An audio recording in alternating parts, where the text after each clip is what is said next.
Praise the Lord. आप सभी को जय मसीह की। एक बहुत ही महत्वपूर्ण संदेश है आज मैं आपको INRI के बारे में बताऊंगा।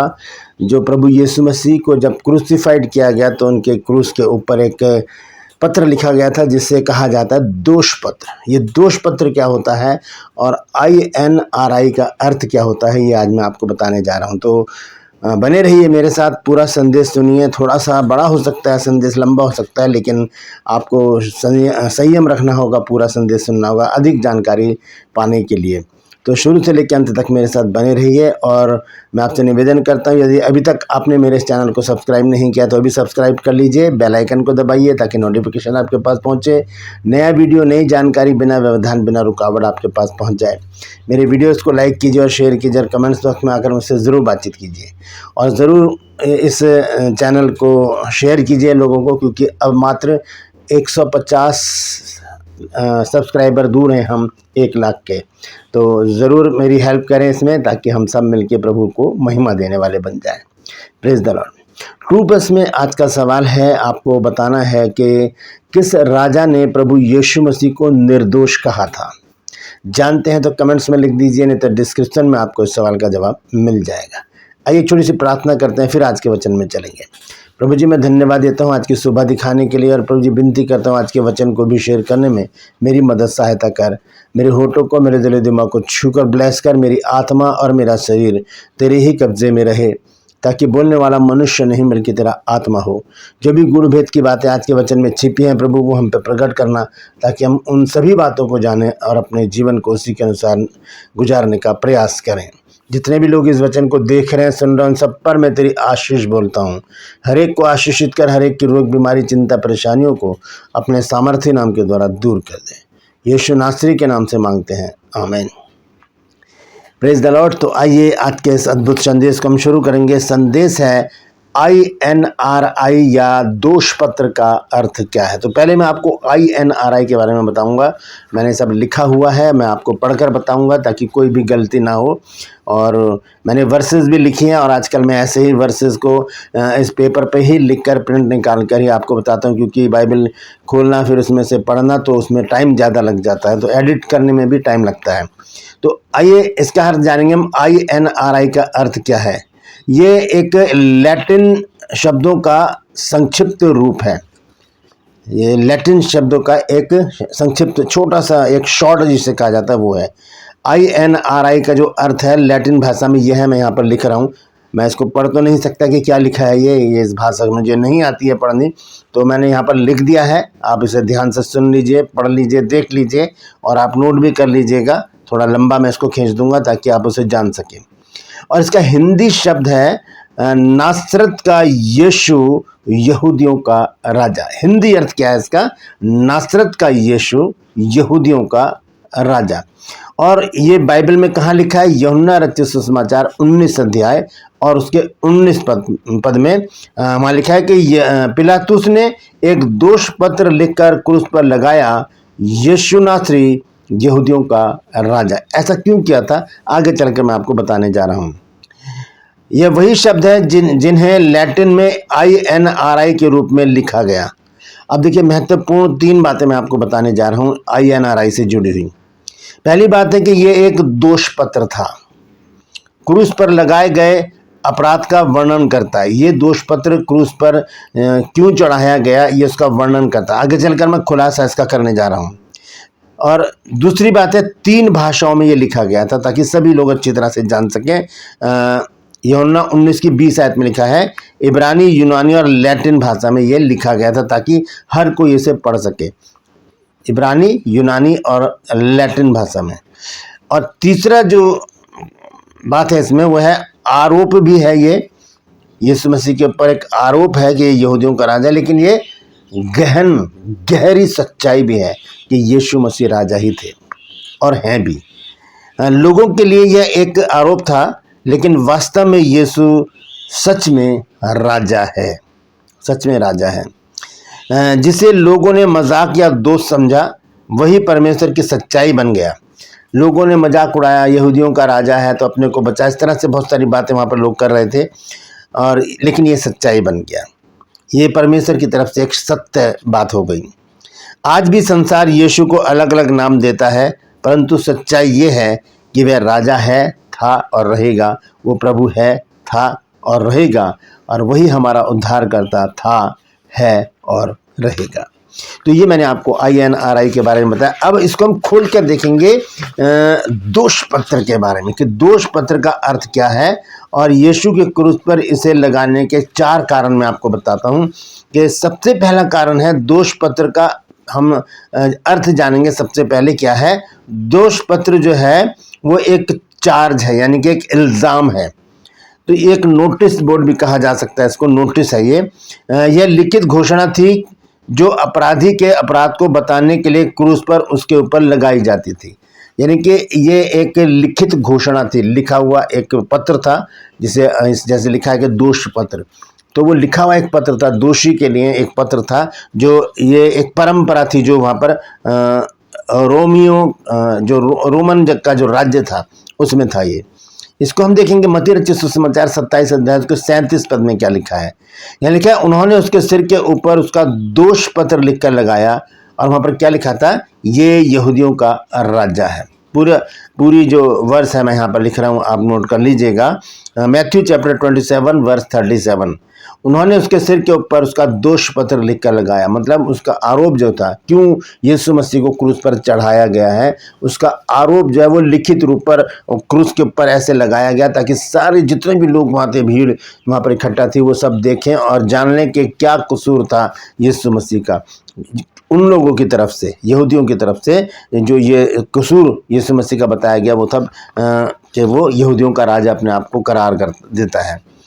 यह वह घोषणा थी जिसमें बताया गया कि व्यक्ति को किस अपराध के कारण दंड दिया जा रहा है। ये वो एक सार्वजनिक घोषणा, राजा की तरफ से एक सार्वजनिक घोषणा होती थी कि जो अपराधी है उसको किस अपराध में पकड़ा गया, ताकि लोग अच्छी तरह से जान जाएं कि इसका अपराध क्या है, किस अपराध की इसको सजा दी जा रही है। यीशु के क्रूस पर दोष पत्र लगाने के अब मैं आपको 4 कारण बताने जा रहा हूं।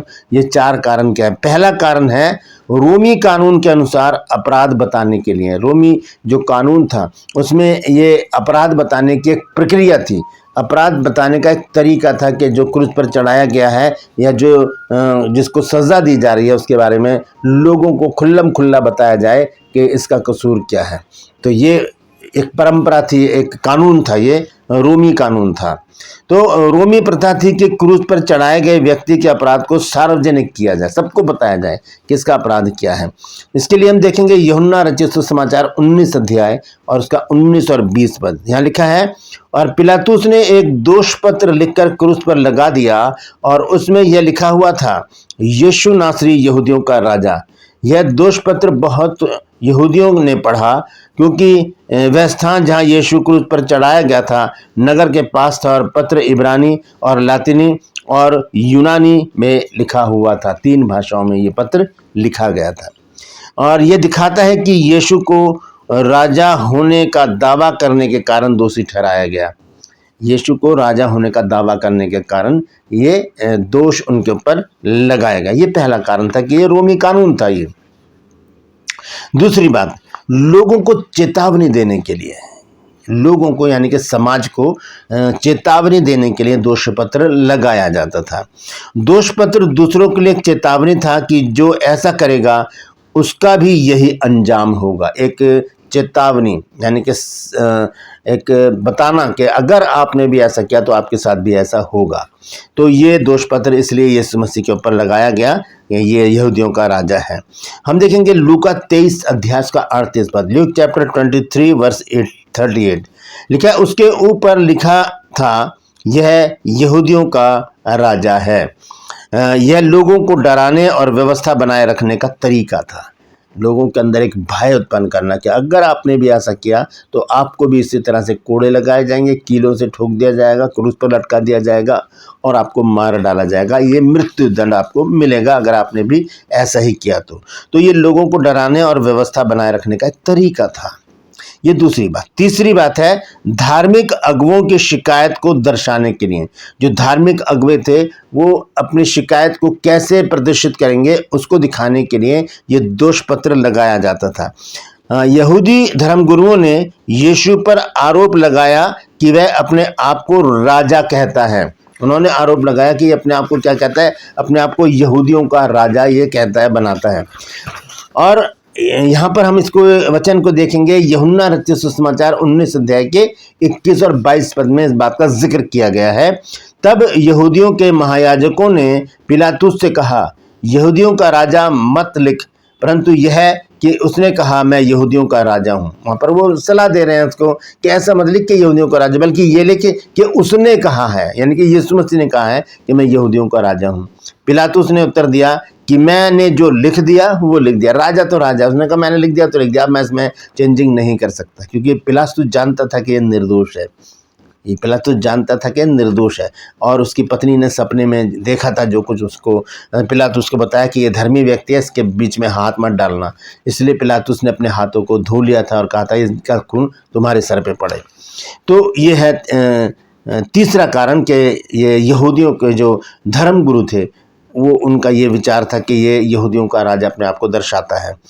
और जब हम जानते हैं कि जब यीशु मसीह का जन्म हुआ था, तब जो ज्योतिषी आए थे हेरोदेस के पास, तो उन्होंने क्या कहा था? उन्होंने कहा था कि यहूदियों का राजा जिसका जन्म हुआ है वो कहाँ है? तो ये कौन लोग थे? ये तो ये मजूसी थे, ज्योतिषी थे ये लोग। ये ना तो कोई राजनीतिक काम करने वाले थे, ना कोई धार्मिक थे इतने, लेकिन ये फिर भी ये यीशु मसीह को राजा कह रहे हैं कि यहूदियों का राजा जिसका जन्म हुआ है वो कहाँ? क्योंकि ये नक्षत्रों को देखने वाले लोग थे। इन्होंने नक्षत्रों को देखा और यीशु मसीह को ढूंढते हुए तारा उनको लेकर आया, और उन्होंने कहा, पूछा हेरोदेस से कि यहूदियों का राजा जिसका जन्म हुआ है वो कहाँ है? और यरूशलेम के साथ साथ, हेरोदेस के साथ साथ पूरा यरूशलेम भय खा गया, डर गए लोग। और उसका क्या अंजाम हुआ कि हेरोदेस ने 2 साल तक के बच्चों को मरवा डाला। किस डर से? कि जो राजा पैदा हुआ कि ये मेरे अगेंस्ट ये राजा ना बन जाए, और सबको मरवा डाला। लेकिन यीशु मसीह तो बचा लिए गए थे, क्योंकि परमेश्वर ने यूसुफ को सपने में आकर बताया था स्वर्गदूत ने कि इसको, बच्चे को लेकर और इसकी माता को लेकर तुम मिस्र चला जा, और वो ऐसा ही किया। तो ये तीसरा कारण है कि इसमें पता चलता है कि दोष पत्र उसके आरोपों को दर्शाता है। दोष पत्र आरोपों को दर्शाता है। चौथा पॉइंट देखिए क्या है, परमेश्वर की योजना को प्रकट करने के लिए ऐसा हुआ। ये चले 3 बातें तो उनकी तरफ से हो गई कि ये राजा ने क्या लिख दिया कि ये एक प्रकट की गई एक गलती, एक गुनाह लोगों को बताने के लिए। और दोनों बातें, जो तीनों बातें मैंने आपको बताई हैं, मैं दोबारा से रिपीट कर देता हूँ। पहली बात क्या है, यहाँ पर पहली 3 बातें जो हैं वो बहुत विशेष हैं। लिखा है कि रोमी कानून के अनुसार ये अपराध बताने का तरीका था। दूसरी बात है लोगों को चेतावनी देने के लिए कि भाई तुम भी ऐसा करोगे तो तुम्हारा भी यही हश्र होगा। तीसरी बात कि यहाँ पर तीसरी बात जो है वो है धार्मिक अगुओं की शिकायत को दर्शाने के लिए। और चौथा जो पॉइंट है वो आत्मिक दृष्टि से देखेंगे हम, परमेश्वर की योजना को प्रकट करने के लिए ऐसा हुआ। अब ये हेरोदेस ने कर दिया हो, चाहे यहूदियों ने कर दिया हो, चाहे धर्मगुरु ने कर दिया हो, लेकिन ये होना था क्योंकि ये परमेश्वर की एक योजना में शामिल था। तो ये योजना क्या थी? यहाँ लिखा है कि मैं यहाँ पर आपको बताना चाहता हूँ कि परमेश्वर की योजना को प्रकट करने के लिए ऐसा हुआ। हालांकि ये दोष पत्र मनुष्यों द्वारा लगाया गया था, जबकि ये पिलातुस के द्वारा, मनुष्यों के द्वारा, यहूदियों के द्वारा लगाया गया था, लेकिन ये परमेश्वर की योजना को प्रकट कर रहा था कि यीशु वास्तव में राजा है। हालेलुया। अपने हाथों को उठाकर कहिए कि हाँ, मेरा यीशु राजा था, राजा है और राजा रहेगा। कमेंट्स बॉक्स में भी लिखिए कि मेरा यीशु जीवित है, जीवित था, जीवित रहेगा। मेरा यीशु राजा था, राजा है और राजा रहेगा। ये योजना का एक हिस्सा है। जो आरोप था वही सच्चाई बन गया। जो आरोप था कि ये यहूदियों का राजा अपने आप को बताता है, वही सच्चाई बन गया। यीशु सच में राजा है। यीशु सच में राजा है। दोषपत्र केवल एक आरोप नहीं था, बल्कि एक गहरी सच्चाई को प्रकट करता था। ये सिर्फ आरोप नहीं था, परमेश्वर की ओर से एक गहरी सच्चाई थी, एक गहन सच्चाई, एक ऐसी सच्चाई जो आत्मिक रूप से आत्मिक संसार में प्रकट करती है कि जो प्रभु यीशु मसीह है वो वास्तव में राजा है। मनुष्यों ने उसे दोषी ठहराया, परंतु परमेश्वर ने उसी के द्वारा अपने पुत्र की महिमा प्रकट की। उस दोष को ही परमेश्वर ने यीशु मसीह के लिए एक बेहतरीन बात बना दिया और उसके द्वारा महिमा प्रकट की गई प्रभु यीशु मसीह की। अब इसका लास्ट में आपको मैं एक सार बताना चाहता हूं कि आज हमें ये समझना है कि जिसे संसार ने ठुकराया वही हमारा उद्धारकर्ता और राजा है। जिसे संसार ने ठुकराया, यीशु मसीह ने तो अपने प्रचार के दिनों में भी कहा था कि अगर हम पढ़े यूहन्ना 1 अध्याय में तो लिखा है कि वो अपने घर में आया और उसके लोगों ने उसे नहीं पहचाना, उसे ग्रहण नहीं किया, उसे एक्सेप्ट नहीं किया। लेकिन जितनों ने उसे ग्रहण किया उसने उन्हें परमेश्वर की संतान होने का अधिकार दिया। यानी कि मैं और आप लोग, हमने ग्रहण कर लिया यीशु मसीह को और हमने परमेश्वर की संतान होने का अधिकार पा लिया। तो हमें आज ये समझना है कि जिसे संसार ने ठुकराया वही हमारा उद्धारकर्ता और राजा है, यीशु राजा। हम गाना गाते हैं ना, यीशु राजा मुक्तिदाता जीवन का दाता, पास आओ मुक्ति पाओ वो सबको है बुलाता। तो वो राजा मेरा भी है, आपका भी है, राजा था, राजा है और राजा रहेगा, क्योंकि यीशु मसीह आज भी सिंहासन पर विराजमान है। प्रकाशित वाक्य 21 अध्याय और उसके 5 पद में हम पढ़ते हैं कि जो सिंहासन पर बैठा था उसने कहा कि देख मैं सब कुछ नया कर देता हूँ। ये बात विश्वास योग्य और सत्य है, इसे लिख ले। तो ये सच्चाई है प्रभु यीशु मसीह की। जब लोग आपको गलत समझें या दोष लगाएं तो याद रखें यीशु पर भी झूठा दोष लगाया गया था, परंतु अंत में सत्य की ही विजय हुई। वही झूठ जो लोगों ने बनाया था उसे परमेश्वर ने सच साबित करके यीशु मसीह को राजा घोषित किया। और यीशु मसीह आज भी राजा है, आज भी जीवित है, आज भी उसके नाम की चर्चा है। ये लोग कहाँ गए जिन्होंने यीशु मसीह पर दोष लगाए, पर्चे छाप दिए, लिख दिया ऊपर के यहूदियों का राजा? ये लोग कहाँ हैं? इनका अस्तित्व ही मिट गया। लेकिन यीशु मसीह का अस्तित्व आज भी है। वो जीवित था, जीवित है, जीवित रहेगा। कौन? मेरा राजा यीशु नासरी। Praise the Lord. परमेश्वर इन वचनों के द्वारा हम सबको आशीष दे। यदि आज आपने कुछ नया सीखा है तो कमेंट्स में ज़रूर लिखिए और इस वचन को शेयर कीजिए ताकि और भी लोग इन बातों को जान सकें। ट्रूपर्स में आज का सवाल बहुत आसान है, मैं बता चुका हूँ। आज के मैसेज में आपको बताना है कि किस राजा ने प्रभु यीशु मसीह को निर्दोष साबित किया था। जानते हैं तो कमेंट्स में लिख दीजिए, नहीं तो डिस्क्रिप्शन में आपको इस सवाल का जवाब मिल जाएगा। मैं आपसे निवेदन करता हूं, यदि अभी तक आपने मेरे चैनल को सब्सक्राइब नहीं किया तो अभी सब्सक्राइब कर लीजिए, बेल आइकन को दबाइए ताकि नोटिफिकेशन आपके पास पहुंचे, नया वीडियो, नई जानकारी बिना व्यवधान, बिना रुकावट आपके पास पहुंच जाए। मेरे वीडियोस को लाइक कीजिए और शेयर कीजिए और कमेंट्स बॉक्स में आकर मुझसे ज़रूर बातचीत कीजिए। Praise the Lord. आज के लिए बस इतना ही। फिर मिलूंगा एक नए संदेश के साथ, एक नया वीडियो लेकर। तब तक के लिए मुझे इजाज़त दीजिए, लेकिन अपना और अपनों का ख्याल रखिए और याद रखिए प्रभु यीशु मसीह राजा थे, राजा हैं और राजा रहेंगे। Praise the Lord. परमेश्वर आप सबको आशीष दें।